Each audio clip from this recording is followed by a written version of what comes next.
మ్మ్, నాకది బాగా తెలుసు.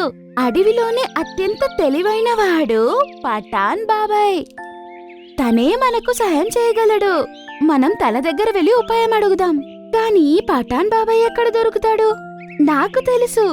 నేను నిన్ను తీసుకెళ్తాను, నువ్వు నాతో రా. ఖచ్చితంగా ఆయన ఏదైనా ఒక ఉపాయం చెప్తారు. రిమ్జిమ్ చిన్నుతో పాటు బగులా పఠాన్ బాబాయ్ దగ్గరికి వచ్చారు. పఠాన్ బాబాయ్, మాకొక ప్రశ్న ఉంది. ఆహా, చెప్పు, ఏంటి విషయం? బాబాయ్, మన పక్షులు నీటిలో ఈత కొట్టలేమా? ఎందుకు కాదు బాబు, ప్రయత్నిస్తే అన్నీ జరుగుతాయి.